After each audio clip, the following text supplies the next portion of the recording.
امیر Timur کا واقعہ پڑھنا چاہتا ہوں. حسین کا وہ عزادار جس نے بر صغیر میں پہلا تعزیہ بنایا.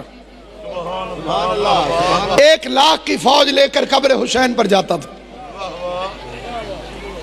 جس سال اس کی موت واقعہ ہوئی تھی اس سال سے 1 سال پہلے مظلوم کربلا نے حالت بیداری میں فرمایا تیمور تو اگلے سال کربلا نہ آنا. اس کا مولا میں نہ آیا تو مر جاؤں گا. امام نے فرمایا تو ملاقات کا شوقین ہے, اگلے سال تو نہ آنا, تو تعزیہ بنا, قبر حسین کی شبیہ بنا. میں امام ہو کے وعدہ کرتا ہوں میں خود چل کے تیرے پاس آ جاؤں. سلامت و آباد و شاد رہے. آل محمد آپ کو آباد و شاد رکھے. جناب سید آپ کو سلامت رکھے. تو تعزیہ بنا, تو قبر حسین کی شبیہ بنا. میں امام ہو کے وعدہ کرتا ہوں اگلے سال میں خود تیرے پاس چل کے آؤں گا. اس لیے تعزیہ کو دشمنان آل محمد کہتے ہیں تیموری بدعتیں, کیونکہ اسے امام نے حکم دیا تھا کہ تو تعزیہ بنا, تو قبر حسین کی شبیہ بنا. سامعین گرامی قدر, اس کو امام حسین سے محبت کیسے ہوئی؟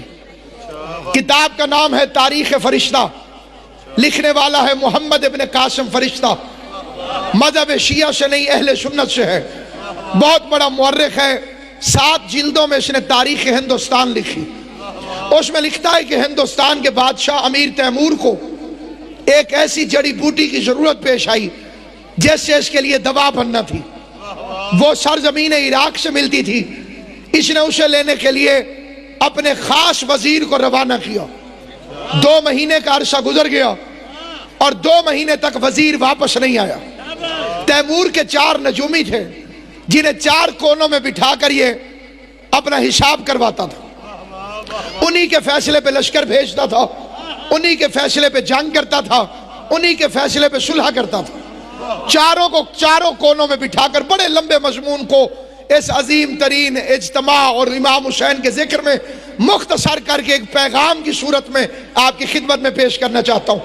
4 نجومی 4 کونوں میں بیٹھے, اسے سوال کیا کہ بتاؤ نجومی کہاں ہے, وہ وزیر کہاں ہے؟ 4 نجومیوں نے متفقہ جواب دیا, انا للہ و انا الیہ راجعون. وزیر مر گیا. اس نے نجومیوں کی بات پہ یقین کیا.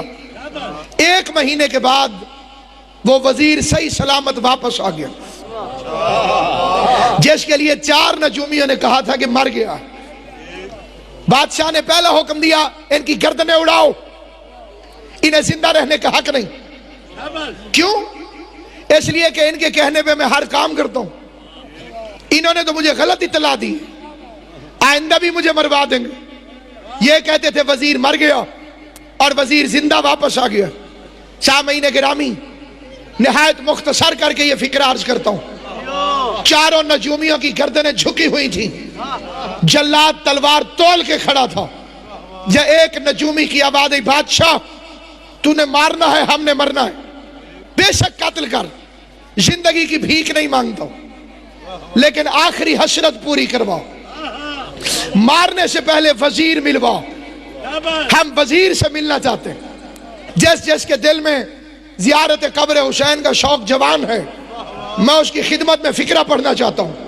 ہمیں ایک مرتبہ وزیر سے ملوا, ہم آخری حسرت لے کے جانا نہیں چاہتے. ایک بندہ کہتا مر گیا ہے, بات ٹھیک تھی کہ اس نے غلطی کی ہے. 4 نجومی بیک وقت مختلف جگہوں پہ بیٹھ کر غلط نتیجہ برآمد نہیں کر سکتے. ہماری حسرت ہمارے سینے سے ختم کرواؤ. ہمارے مرنے سے پہلے ایک مرتبہ وزیر ملا. وزیر نجومیوں کے سامنے آیا. موت اور حیات کے درمیانی مقام پر کھڑے نجومی نے روتے ہوئے اس سے پوچھا, یہ میرا آخری سوال ہے, تو پوری ذمہ داری سے جواب دے تاکہ میں مطمئن ہو کے مر جاؤں. کہا پوچھ. اس نے کہا 1 مہینہ پہلے جمعرات کے دن مغرب کے وقت تو کہاں تھا؟ جس وقت ہم حساب لگا رہے تھے کہ تو مر گیا ہے, وہ جمعرات کا دن تھا, وہ مغرب کا وقت تھا, وہ 1 مہینے پہلے کی تاریخ تھی, تو کہاں تھا؟ تھوڑی دیر سوچنے کے بعد وزیر کہتا ہے قبر حسین پر. نجومی دے کے کہتے بادشاہ ہمیں چھوڑ دے، ہم نے غلط نہیں کہا تھا۔ اس نے کہا تم کہتے تھے مر گیا، یہ کہتا میں کسی قبر حسین پہ تھا۔ قرآن مجید کی عزت کی قسم سنی عالم لکھتا ہے، نجومی دیکھ کے کہتے بادشاہ ہمارا حساب بتا رہا تھا کہ وزیر بہشت میں ہے۔ جسے سمجھ آئے گی وہ میرے ساتھ بولے گا ذرا۔ نیاز حسین بے شک عبادت کو 32 گھنٹے ہو چکے ہیں، بلا فاصل عبادت کو 32 گھنٹے ہو چکے ہیں، تھکنا فطرت میں شامل ہے، لیکن یاد رکھنا سامعین گرامی، اس نے کہا قیافہ کہہ رہا تھا، حساب کہہ رہا تھا کہ وزیر بہشت میں ہے، اور ہماری عقل سمجھ رہی تھی کہ بہشت صرف مرنے کے بعد ملتی ہے۔ ہمیں پتہ نہیں تھا کہ زمین پر بھی ایک بادشاہ ہے جس نے فرش کو عرش بنا دیا۔